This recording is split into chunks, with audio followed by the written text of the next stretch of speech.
No, I mean not let you finish the question. Oh, well, damn. No. Yep. Damn, shit. Yep. Well, ladies, what time is it then? Ask Ask your your aunties. aunties. Oh, let's see here. Close it out. There we go. It says, here's my problem. When I'm with a guy, as soon as my clothes come off, I get very self-conscious about what he's thinking when he sees my naked body, and I lose my erection due to insecurity. One time was especially embarrassing. I was about to put it in, and I went soft. I spent the better part of a few minutes trying to play with it, get it back up, to no avail. This lack of security has kept me from dating over the last few years, and I haven't even attempted sex in just as long. Ooh, excuse me. Aunties, how do I love my body instead of feeling insecure over it? Well, maybe bottom first until you get there, so that way you have to worry about getting it up. No, I'm kidding. Maybe someone else should start. She's in that energy right now. She's in that mode. I'm in the chose violence today. I really did. I really did. I guess that comment that I made really triggered her. She's like, "Oh, I'm gonna show you." She's like, "I'll show you today." She said, "You haven't heard Reckless yet." Right. It's been a minute, apparently. Exactly. She said, "Crick, crick." Well, since you didn't ask, right? She already told you this. We'll bring out the Henny in her. Look, Right. no, I'm kidding. I'm kidding. All jokes aside, realty. I suffer from body dysmorphia, and it's something I've been working on for like the last maybe year and a half. I know I've been very vocal on my mental health and my depression, but body dysmorphia is very up there. They're neck and neck, and I can literally be working out and go into the gym and still be like, not enough, not enough, not enough, not enough. And so I've been trying to like give myself more affirmations every day and tells like what's something that you like about yourself today, and think about ways of turning the things I don't like into positives and not let them be something that weigh me down. I will say it also helps that I have a partner that actually loves my imperfections that I see as imperfections. So I know that's been helpful. Um, but I would honestly say one, maybe therapy first, because I think there's some things that you need to think about that may be causing you to feel the way you do. And I think you need to unpack that first, because it really doesn't matter if someone sees you and think you're the hottest person on the planet. If you don't, you can't receive that at all. Yeah. And it can become very negative. Like people can be very turned off about that. And I'm gonna be honest with you. If someone already trying to smash you, bitch, you good. That's 3/4 of it. Like that's the other thing too. So like I wouldn't be concerned if they already in the bed and you have the option to score. Like girl, look, bitch, you better shoot that free throw, bitch. Let it hang up there, girl. Look. I do feel like, especially in like the hookup space, people aren't always showing their body in order to get to the hookup point. So it could very well be, oh, I met this person on Tinder with all my, blah, blah, blah, blah. We had such great conversation. We go out to dinner's popping or whatever, and we go home, and now it's like the unveiling time. Oh, like they catfishing almost?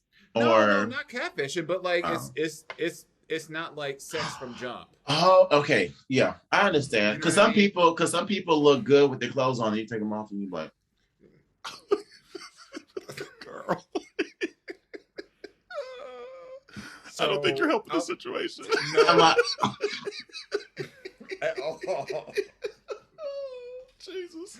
So all I'm saying is that So sorry. It might not always be a sexual situation, and where they know that the other person is down to whatever. Right. But apparently, in the moment when you're like taking clothes off and you're making out or doing whatever it is that you're doing in the comforts of whoever's home or wherever you're at, that's when the real thing kind of comes up. So I 100% agree with what the one part of what Jarrell said, which was not the later.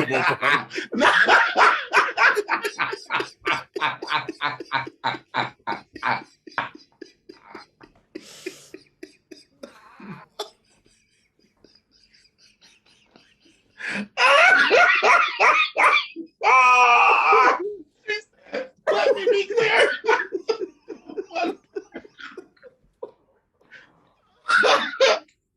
One part. That's funny.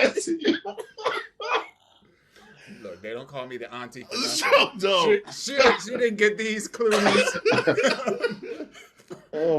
By happenstance. She didn't get them out of the bottle.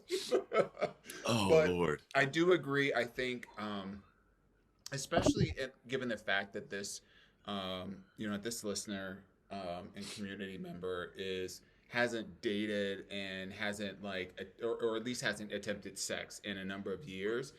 In my opinion, and I'm assuming in theirs, that there's something there that really needs to be addressed. And I think therapy is a really great first place to start, because I don't feel qualified to tell anybody else how to feel about their own body, because underneath, a person who doesn't like themselves, there's a lot, and whether it's themselves physically or themselves emotionally, mentally, whatever, there's underlying things that's contributing to that I, for one, am not qualified to be able to help them to work through. But I think there's no shame in talking to a professional to really unpack what's making you feel this way, and to get to a place of acceptance, or to get to a place of acceptance of the action that maybe you will take going forward to make you feel happy about your body situation, because there are options. You can accept what you have, or you can take steps towards changing the things that you don't like physically about yourself. And there's nothing wrong with either one of those. Absolutely. But it's a personal choice that you have to make. And I think having somebody to guide you through that unpacking process and understanding the whys behind, and then getting to a place of, okay, now that I understand it, what am I going to do about it? That's professional. That I would highly recommend getting. And I think and I just want real quick, I just want to say, I think to Dewan's point too, I think it's very important, because a lot of people don't understand that stuff like that can quickly become an anchor that pulls you down, and become so negative that it pulls people down around you as well too. And then that can be something that becomes off-putting as well to individuals as well too. So really choose yourself to uplift yourself. Yeah, I mean, this is a tough one, just because just body issues for a lot of folks is just tough. And I think I agree with the statement of figure out maybe where this started at. It made me think, just because a friend on Facebook just put this, I guess, like a better word, story on her Facebook, talking about how her body issues, when it started, and it started in elementary school, where literally in gym class they all had to get on a scale, which I'm like, why are they doing this in front of everybody? This is crazy to me. But it got on a scale, read the numbers out, and the class started laughing at her. And she said before that point she never had an issue with her body type or anything like that, but post that she's carried it with her entire life. And she's been working throughout her life, and she kind of she posted for her 40th, and hopefully I'm not giving too much information so they find this person, but she posted kind of almost like this kind of burlesque kind of photo shoot that she did, to just be more comfortable with herself and say, I'm trying, I'm still getting over a lot of this stuff, but I'm slowly getting more comfortable in my body to be even able to post these kind of pictures even on Facebook and things like that. Yeah. I say that to say, just because sometimes that root moment that has planted this oak tree in your mind, really it's just kids being rude and crazy, or whomever said it to you not dealing with their own stuff. And then you've taken that on your entire life, and it's caused these insecurities. Don't know if that's the case or not, whatever it may be, but I agree you need to unpack that with therapy and things like that to figure out what's going on. For myself, I kind of learned over time, like, even the people that we think have this most killer banging body, like, I wish I had this person's body. You find a moment where they're like, I don't like XYZ. And so for me, and I'll be like, "Pop, bitch, shut the pop, like, pop, bitch, shut the pop." And so I, in my mind, even when like I fluctuate in weight and things like that, and I'm like, oh, I'm not liking the body I'm in right now. I either have a choice to either do something about it, not do something about it, or, you know, whatever it may be. And a lot of times I choose not to do anything about it. But I figure everyone has some kind of insecurity, and it ain't gonna stop me from getting laid. That's what I kind of made up in my mind. Like, I guess I have the laid trumps whatever body I'm in at that moment, and you gonna get what you get. And if we got this far, you like something about me, and it is what it is. And maybe that's easier for me to say because I've been married and in a relationship for 10 years. But even when I was out there dotting and hoeing and stuff like that, I figured at some point you're going to see what I have. Either you want it or you don't. And if you're telling me to come over, or I'm inviting you over and you coming over, you're going to like the body I'm in, or like it well enough to do what we need to do, kind of thing. And that might be very surface level, very fairy tale, but it is what it is in that moment, at least for my mind. And that's how maybe I've gotten over some of times where I wasn't as comfortable in my body. But yeah, like, luckily I haven't had too many body dysmorphia issues, so it's hard for me, like Dewan said, to give too much advice, because that's just not my qualification, and I don't want to say something that might trigger something even more. So yeah, but sex can be, I guess maybe I'll just end it with this. Sex can be such a beautiful thing, and I hope you get the opportunity to genuinely love it, not because of somebody else, but love it because of what you're able to bring to that situation. And I wish that and hope that for you wholeheartedly, because it could be such a beautiful thing, whatever body you're bringing to the situation. So I want to add too that social media doesn't help. And, you know, in the queer community, I don't know if this community member who's asking this question is part of the queer community, you know, quite often in the gay community, you see that in order to be attractive, you need to look like XYZ. You know, you need to have the abs, you need to have the muscles, etc. And it can get very easy to get wrapped up in those fake expectations that people are chasing, that you probably don't notice the things behind the scenes. Like, they may have other things on the side that you don't see behind that photo that's fueling this from a negative place as well too. Because I've met plenty of people who have great bodies, but girl, they going through. You know, like, up here may not be where they need to be. And that was part of the sacrifice that they gave to have what they have on the outside, you know? And so I would just say, you know, try not to get caught up in what you're seeing from other people, and not judging, not comparing yourself to other people, because you could be projecting a happiness or buying into the happiness that's being sold on social media that may not be the reality of the fact. And don't continue to sell it for yourself too, because sometimes you follow these people, think it's this perfection. It's like, stop following them people. It's not perfection. And even if it is, that's like their stuff. Like, don't try to put on too much more, because it's hard enough to just, if it's a trigger for you, right? And so just like, if that's a trigger for you, why are you following these human beings? Why are you on Instagram all day, every day? Step back and get back in touch with yourself to see what you truly want. If you don't even want that body type, then why are you stressing about, you know, and things like that? And so I think that just goes back to that therapy point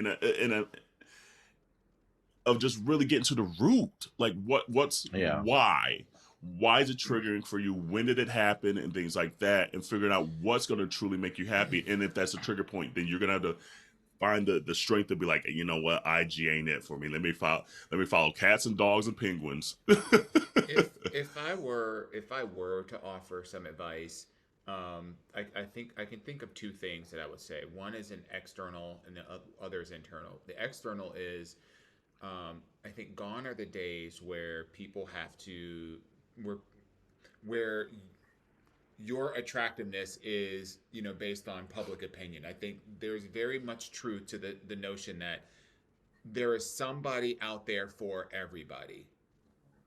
So 1000%. whatever your body type is, there are people out there that love 1000%. that specific body type. If whatever the circumstances is, if it's a weight thing, if it's a penis size thing, if it's a got dangling titty things, whatever it is, abs or thick thighs or broad shoulders or hair or no hair, or there is a community out there that loves what you are offering and what you are serving when you're putting on a plate and serving up. Like they love that.